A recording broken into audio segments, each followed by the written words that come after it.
Bonjour à tous, vous avez déjà sûrement entendu parler du kombucha ou du kéfir, ces boissons dites santé parce qu'elles apportent beaucoup de nutriments aux intestins, des probiotiques. Eh bien, ces boissons ont un point commun, la fermentation. Et la fermentation, c'est la passion de Paul et Mariana. Ils se sont rencontrés à l'école Paul Bocuse en France. Ils sont tous les deux cuisiniers et elle est brésilienne. Elle est repartie après ses études au Brésil. Paul l'a rejoint et ils viennent tous les deux de rentrer en France il y a seulement quelques semaines. Depuis des années maintenant, ils ont développé toute une panoplie de fermentation. Ils font fermenter leur levure pour faire du pain, des légumes et aussi beaucoup de boissons. Mariana va nous expliquer tout de suite, ils m'ont accueilli dans leur cuisine, comment faire du kombucha.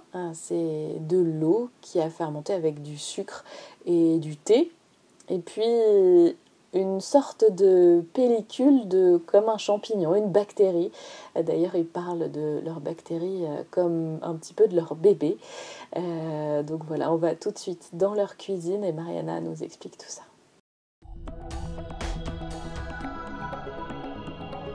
Il y a 4 sachets de thé noir. 4 sachets de thé noir avec 8 cuillères à soupe des sucres naturels bio. Il y a plein de couches. Ah, ça c'est un SCOBY. SCOBY, ça veut dire Symbiotic Culture of Bacteria and Yeast. Alors,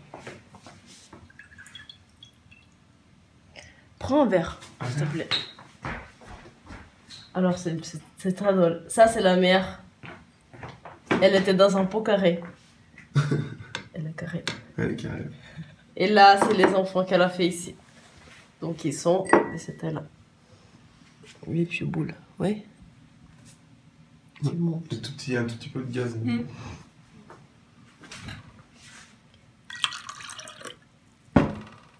Ça, c'est très bien développé aux États-Unis. Aux États-Unis, tout le monde connaît kombucha. Et au Brésil, personne ne connaissait. Et là, je commençais à étudier. J'ai vu que c'était un monde... C'est génial parce qu'on peut créer des trucs très très bons. Et en plus, quand on boit ça le matin, on dit mais ça fait super bien la santé. Ça fait que les corps ils travaillent super bien. Et en plus, on peut créer le goût qu'on veut. Et en fait, vraiment, il y a un effet sur l'intestin, en fait, dans notre corps, en fait. Moi, je suis pas, on n'est pas biologiste ni chimiste, donc je pourrais pas vous dire exactement ce qui se passe, mais voilà, c'est très bon sur l'effet de la digestion, en fait. C'est vraiment, il y a dans le système, tout ce qui est système intestinal, il y a vraiment quelque chose qui se passe, et ça aide à la digestion durant la journée. Ça aide aussi à la digestion, vous ne sentez pas d'acidité, de reflux, etc. Et vraiment, c'est très énergisant. On est beaucoup moins malade. Moi, on est arrivé du Brésil, il faisait 35 degrés 40. On est arrivé ici, un froid énorme. J'ai pas de grippe, pas enrhumé. Si ton intestin il va bien, ta santé va bien, tes anticorps ils vont bien. Donc ça te protège des maladies, d'être enrhumé. Ça donne de l'énergie, de la force. En plus, on travaille des heures pas possibles. Donc on sent tout de suite que ça... Comme les gens qui ne prenaient pas assez des vitamines C. Voilà. Donc ça, et aujourd'hui, avec l'alimentation qu'on a, on mange les trucs qui c'est des bombes. Des trucs déjà prêts, des trucs avec sodium, bombe de sodium, trop de sel. Donc c'est normal. L'alimentation qu'on a aujourd'hui, c'est un truc pas naturel. Et en buvant ça, on sent tout de suite la différence. Le pain qu'on fait au levain, il a à peu près là, il a eu un peu moins de fermentation que normalement. Normalement, il doit avoir un peu plus de 30 heures. Donc je l'ai fait hier matin. Normalement, il faudrait avoir à peu près entre 30 et 32 heures de fermentation si on veut être vraiment dans la complexité, avoir travaillé jusqu'au bout, toute la complexité du goût et la fermentation, l'avoir poussé jusqu'au bout. Sauf que là, hier, je suis arrivé un peu en retard, j'ai dormi un peu plus. J'avais un peu en retard chez moi, mais je me suis recalé et là, on doit avoir 28 heures à peu près. 27-28 heures de fermentation. Donc là, je vais ouvrir le four. Je vais enlever le cuisson dans des cocottes. Tac. Voilà. Déjà, Là, il a eu 30 avec les de pains. four, là. Les pains, c'est un truc tellement de quotidien. Les boulangers produisent tellement beaucoup de pains et c'est tellement dans le quotidien. Et après, quand j'ai vu qu'ils faisaient 2 tonnes des pains où je travaillais, 2 tonnes. 2 tonnes, des pains qui, chaque pain, il prenait 36 heures pour être prêt. Là, tu regardes les valeurs du produit. Et les valeurs, pas comme ici, que tu prends 7 baguettes en euro chaque, tous les jours. Et par exemple, là-bas, on n'a pas beaucoup de culture du pain au Brésil. Et là, quand ils ont commencé avec ça, ça a super marché. Mais comme les pains, ils prennent 36 heures pour être prêt, à un bout de moment, il n'y a plus. Juste, il est là, la pâte est en train de se poser pour demain. Donc les gens, ils arrivaient dans la boulangerie. Alors, je veux 3 pains. Ah, on n'a plus de pain, on a tout vendu. Mais c'est une boulangerie, c'est obligé d'avoir du pain. Mais monsieur, les pains, je m'en fous, ça prend 36 heures. Je veux du pain. Et il y a des gens, ça prend 36 heures pour être prêt. Oh, mais c'est super intéressant. Toutes les fermentations, n'importe quelle fermentation que ce soit, on parle souvent de temps, ouais. On parle souvent de temps. Et le temps, qu'est-ce qui se passe en fait dans le temps? C'est qu'il y a une pré-assimilation, une dégradation en fait de toutes les protéines, toutes les enzymes, toutes les cellules qui sont que ce soit dans une fermentation de légumes, que ce soit dans une fermentation de pain. En fait, il y a une dégradation du gluten qui est faite lentement.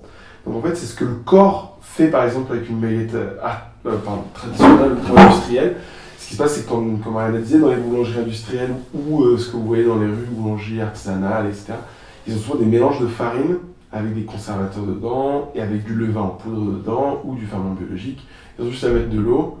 Ou alors ils travaillent aussi avec des bonnes farines et de leur eau, etc., très bonne farine, sel, etc., mais ils mettent du ferment biologique. Et on va avoir seulement entre 1 heure à 5 heures, 6 heures de fermentation avant cuisson. Et c'est pas suffisamment pour... Et c'est ça. Et c'est pas suffisant en fait pour le ferment et la bactérie, qui est le ferment biologique ou chimique, peut-être aussi, pour digérer et pour pré-assimiler tous les éléments qu'il y a dans la farine, que ce soit plus digeste pour le corps. Donc ce qui se passe avec le pain au levain, vu que le levain c'est simplement de l'eau de la farine fermentée, elle va faire tout ce travail en amont et elle a besoin d'un minimum de 28 heures, 30 heures pour faire ce travail-là, pour arriver à quelque chose de digeste pour l'homme.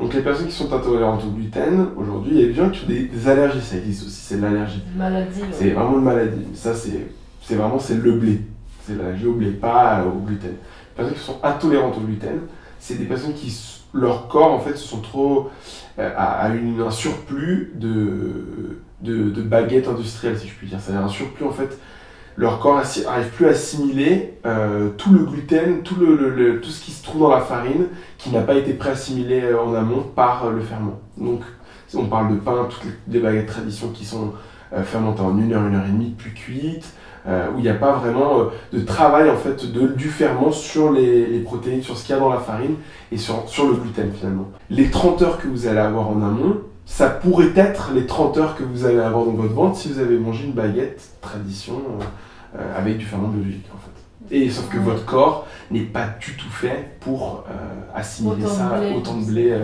comme ça, autant de gluten en fait en une fois.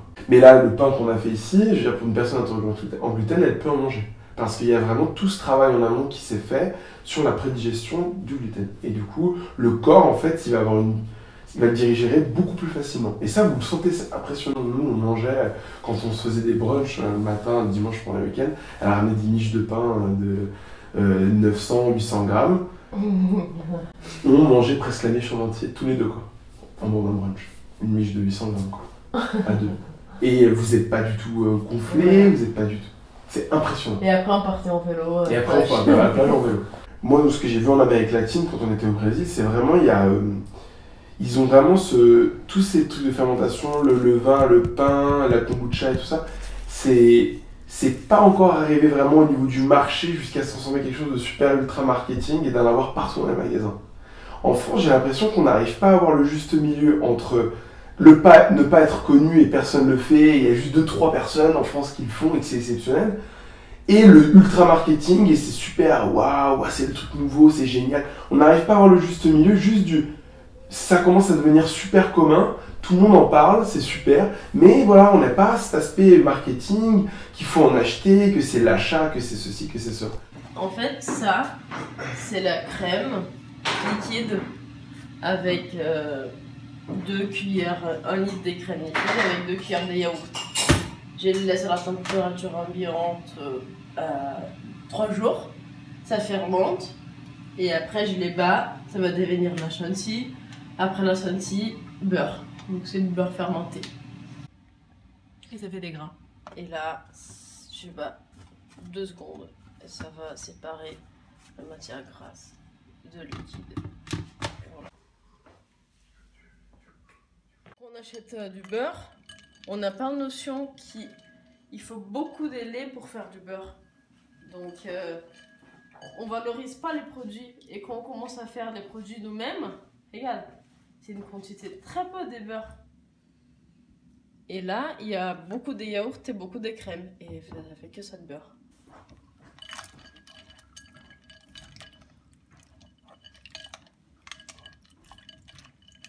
Oh, bon, quel est le chauffeur à l'ancienne.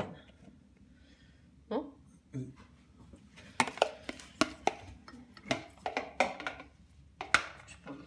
Quand on va ouvrir un resto, pas tout de suite, j'ai 25, il a 24. Donc on veut bien voyager pour découvrir d'autres cultures, encore d'autres pays, d'autres façons de cuisiner. Et après, c'est sûr que quand on va ouvrir un resto, on va les lier avec des produits fermentés, c'est sûr. Pour déjà faire les gens découvrir cette passion, c'est vraiment une passion. Et c'est une façon de transformer un produit. Tu prends un navet nature, qui n'est pas exceptionnel en goût, et là, tu les laisses fermenter tout seul. Gros sel, il va produire sa propre eau. On met dans des vitres, il va fermenter tout seul, avec son propre eau. Et ça transforme dans un produit exceptionnel. Un navet, on prend un navet bio d'un petit producteur, on les met dans la mandoline, sa propre lot avec gros sel. Ça fermente tout seul 5 jours, même un mois si on veut. Parce qu'en France il fait plus froid, donc ça nous permet de faire des fermentations plus longues. Ça transforme dans un produit super exceptionnel. Et quand on dit on a fait maison, pickles maison, mais les pickles j'achète au supermarché. Il y a la peur des bactéries aussi, de manger quelque chose qui a tourné.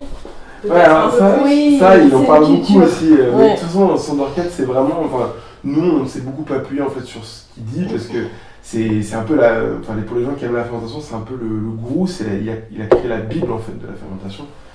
Et il parle beaucoup de ça en fait. Il dit qu'aujourd'hui, on est dans une société où la bactérie est devenue un ennemi. Mais un ennemi, vraiment, c'est un ennemi. C'est-à-dire qu'on va créer des crèmes, des antiseptiques, faut que ça soit tout désinseptisé, je sais pas comment on dit ça, je crois, désinseptisé, qu'il n'y ait plus du tout aucune bactérie n'importe quel endroit, mais il faut savoir qu'on a quand même des trillions de bactéries sur notre corps. Ouais. Et les bactéries, qu'est-ce qu'elles font? Manger comme ça chaque jour en petite quantité, ça nous permet de créer énormément d'anticorps. Et du coup, en fait, on est beaucoup plus préparé à pas tomber malade, à pas avoir forcément de grosses maladies, etc. Ou être en forme, ou à se sentir bien dans son corps, à se sentir en bonne santé. Et ça, c'est ultra important parce que, comme vous dites, les gens ont peut-être peur des bactéries, mais on vit tous les jours, chaque minute, chaque heure, chaque seconde, avec des bactéries. C'est pour ça que le monde de la formation est très complet, quoi. Il touche tous les aspects, l'échange, le respect de l'environnement, le respect de soi, le respect des produits, le respect des autres, des cultures. Pas gâcher des voilà. produits. Ouais.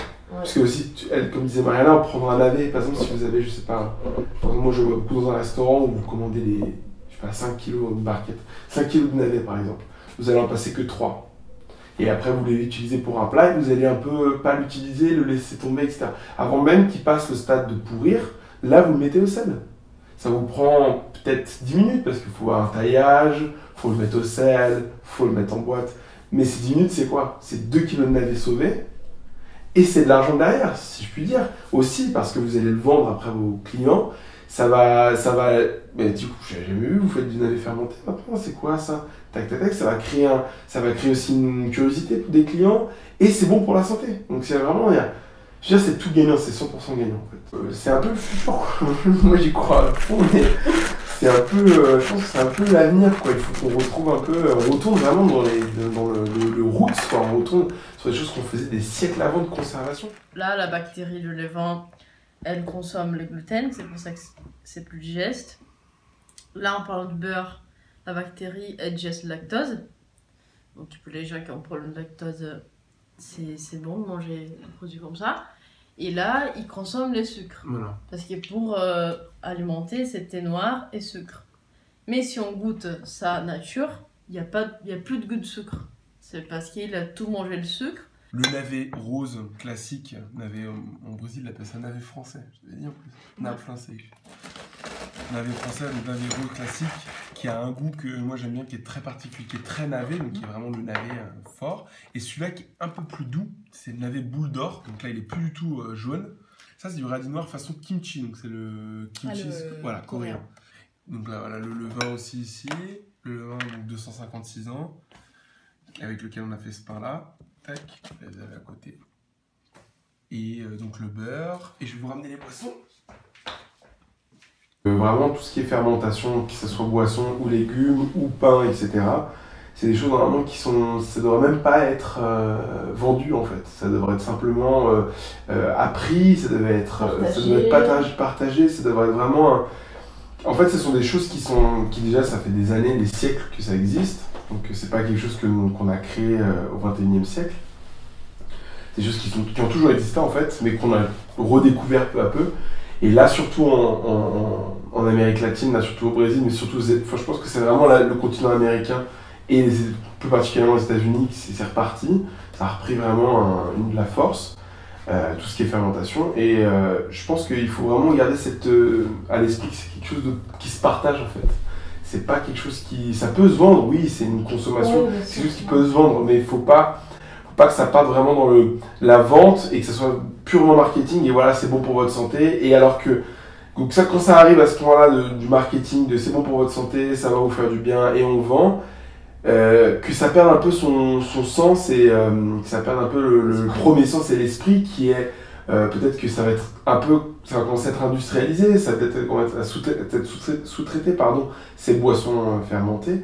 Et on va perdre un peu le fil conducteur qui est prendre soin de son monstre, son animal, et voilà, et le partager et expliquer. Et ils disent au Brésil, je sais pas si c'est un proverbe, mais moi j'en entends beaucoup, c'est si vous partagez pas votre ferment, ou votre levain, ou votre kombucha, il finit par mourir, en fait. C'est-à-dire qu'il faut vraiment le partager sans limite, en fait. Voilà, j'espère que comme moi, vous avez plongé dans l'univers merveilleux de la fermentation. Et puis si vous voulez aller plus loin, il existe de très nombreux ouvrages, Paul et Mariana nous en ont présenté quelques-uns, qui existent sur le vaste sujet de la fermentation. Très belle journée.